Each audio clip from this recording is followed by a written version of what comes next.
साली आधी घरवाली। सिमरन की छोटी बहन विभा माँ के होते हुए भी सिमरन के ही पीछे लगी रहती थी। सिमरन आ गई हो तो इसे खाना खिला दो। बोल रही है तुम जब तक नहीं खाओगी ये भी नहीं खाएगी। क्या है विभा, तुम खा लिया करो ना, मुझे ऑफिस से आने में देर हो जाती है। और कोई छोटी बच्ची तो हो नहीं तुम जो खाना भी नहीं खाती हो कि दीदी आएगी तो ही खाऊंगी।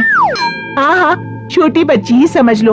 और एक बात, जब आपको पता है कि मैं आपके बिना नहीं खाती हूँ तो रोज रोज क्यों बोलती हो? अरे क्या है ये, दोनों बहनें कम माँ बेटी ज्यादा लगती हो। अरे दीदी की शादी हो जाएगी तब क्या करेगी बोल? जब होगी तब की तब देखेंगे। मैं तो दीदी के साथ ही रहूंगी हमेशा। दोनों की शादी ऐसे घर में कर देंगे जहाँ दो भाई हो। खैर, मामला आया गया हो जाता है। एक दिन सिमरन के पापा जब घर आते हैं, तुम लोगों के लिए अच्छी खबर है। वर्मा जी है ना मेरे दोस्त, उन्होंने सिमरन बेटी के लिए रिश्ता बताया है। बहुत अच्छा लड़का है, सिमरन को भी पसंद कर लिया है और कल वो लोग आ रहे हैं सिमरन को देखने अपने घर। सिद्धांत अपने माता पिता के साथ सिमरन को देखने आता है। उसे सिमरन अच्छी लगती है और शादी तय हो जाती है। सिद्धांत की माँ कहती है, अब तो हम लोग ले जाएंगे जल्द ही अपनी सिमरन को यहाँ से। अरे हाँ हाँ, क्यों नहीं, आपकी ही है अब तो हमारी बेटी। दूर खड़ी विभा सब सुन रही होती है। अब तो दीदी की शादी हो जाएगी, फिर तो वो चली जाएंगी। दीदी के बिना मैं कैसे रहूंगी? कुछ ना कुछ तो करना ही होगा जिससे दीदी की शादी ही ना हो। सभी के जाने के बाद क्या शादी के बाद दीदी हम लोगों के साथ नहीं रहेंगी? अरे नहीं तो फिर क्यों रहेगी? शादी हो जाएगी तो अपने घर चली जाएगी ना। तो मैं भी जाऊंगी उनके साथ, मेरा भी सामान पैक कर देना। अरे कैसे बात कर रही हो विभा, दीदी के ससुराल छोटी बहन नहीं जाती। हाँ, कभी कभी जाकर मिलाना और रोज फोन पर भी बात कर लेना, ठीक है? नहीं पापा, आप तो जानते हैं मैं दीदी के बिना खाना भी नहीं खाती, ना ही मुझे उनके बिना नींद आती है। सिमरन बहन की बात सुनकर इमोशनल हो जाती है। अगले दिन से विभा खाना खाना छोड़ देती है। लोगों के लाख समझाने के बाद भी विभा ना खाती है ना ही सोती है। अंत में हार मानकर सिमरन सिद्धांत से मिलती है। सिद्धांत, मेरे मम्मी पापा ने बचपन से ही विभा और मुझे साथ रखा। वो मुझसे बहुत जुड़ी है। मुझे उसकी टेंशन रहेगी शादी के बाद, क्योंकि वो मेरे बिना नहीं रह सकती है। अरे ये तो छोटी सी बात है, वो हम लोगों के साथ हमारे घर में रह सकती है। जब उसकी अकल आ जाएगी या वो समझ जाएगी कि तुम्हारा घर वो नहीं बल्कि ये है, तो हम उसे घर छोड़ आएंगे, ठीक है? सिमरन खुश हो जाती है क्योंकि वो यही चाहती थी। वो माँ पिता से बात कर लेती है। अरे कैसी बात कर रही हो सिमरन, भला बेटी के ससुराल में हम छोटी बहन को कैसे भेज दे? जमाना क्या कहेगा? अरे तो पागल हो गया है, मना कर दे। इस शादी में इन लोगों का तो ये चलता ही रहेगा। कभी बहन यहाँ आ रही है, कभी वो बहन के पास जा रही है। अरे शादी हो रही है, कोई मजाक थोड़ी ना हो रहा है ना बाबा ना। माँ कैसी बात कर रही हो? सिमरन से मैं जुड़ाव महसूस कर रहा हूँ और इतनी सी बात के लिए इतनी अच्छी लड़की को कैसे छोड़ सकता हूँ?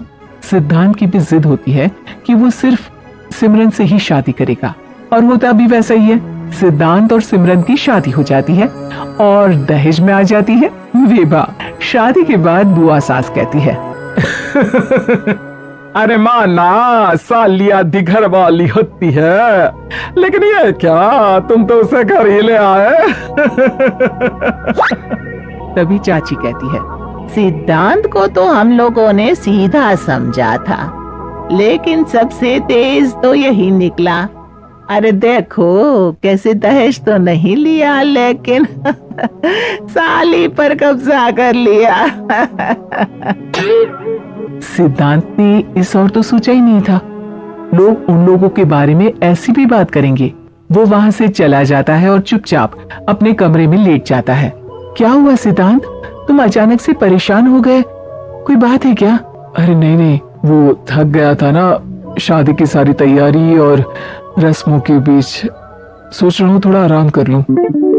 हाँ ठीक है, आप लेट जाइए, मैं विभा का बेड लगा देती हूँ जमीन पर। क्या वो यहाँ सोएगी? हाँ, बताया तो था कि उसे नींद नहीं आती मेरे बिना। तो तुम आराम से लेटो ऊपर, हम लोग नीचे बिछा लेते हैं। अरे नहीं नहीं, तुम दोनों आराम से लेटो ऊपर, मैं माँ पापा के रूम में जा रहा हूँ। सिद्धांत वहां से दूसरे कमरे में चला जाता है, जहां सिद्धांत के पिता उससे कहते हैं, क्या बात है बेटा, तू उस कमरे में क्यों नहीं सो रहा? बहू से लड़ाई हो गई है क्या शादी के पहले दिन ही? अब नहीं पापा, वो दोनों बहनों को बात करनी थी और मुझे नींद आ रही है, तो मैं यहाँ सोने चला आया। अगले दिन सिद्धांत तैयार होकर ऑफिस जाता है। ऑफिस में लंच के वक्त दोस्त कहता है, क्या बात है सिद्धांत, इतना सारा खाना एक ही दिन में? हाँ यार, वो सिमरन को खाना बनाने का शौक है तो उसी ने बनाया है। यार हम लोगों की तो सिर्फ एक ही बीवी है, इसकी तो दो है ना। सिद्धांत को गुस्सा आ जाता है। कैसी बात कर रहा है तू? अरे तू तो भाग्यशाली है जो बीवी के साथ साथ साली भी आ गई। अरे साली लोगों की तो आधी घरवाली होती है, तुझे तो पूरी की पूरी मिल गई। सिद्धांत का पारा अब 7वें आसमान में पहुंच जाता है। वो खड़ा होकर उस लड़के से लड़ने लगता है। हाँ, मेरी शादी में मेरी बीवी के साथ मेरी साली भी आई है, ये सच है, लेकिन सिर्फ कुछ समय के लिए, क्योंकि उसने सिमरन को बचपन से ही मां की तरह देखा और यूं अचानक वो सिमरन से अलग नहीं रह सकती थी। इसलिए सोचो, अगर मेरी बीवी उसके लिए मां का स्थान रखती है तो मेरा दर्जा क्या हुआ? तभी वहां बॉस आ जाता है।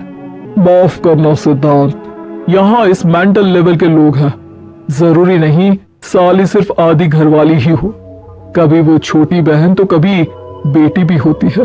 वेल डन सिद्धांत।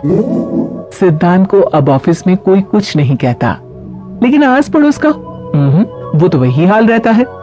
सिद्धांत ऑफिस से घर की ओर आ रहा होता है कि रास्ते में उसे अपनी कॉलोनी का दोस्त मिल जाता है। क्या बात है, चेहरे की चमक बता रही है, शादी से बड़ा खुश है तू, क्यों? हाँ यार, अच्छी लड़की और अच्छा परिवार मिलना कहाँ होता है जल्दी आजकल। यार हमें भी दिला देना ऐसा परिवार जहाँ एक के साथ एक फ्री की स्कीम चल रही हो। सिद्धांत को फिर गुस्सा आ जाता है। वो दोस्त को मारने के लिए हाथ उठाता ही है कि वहां विभा आ जाती है।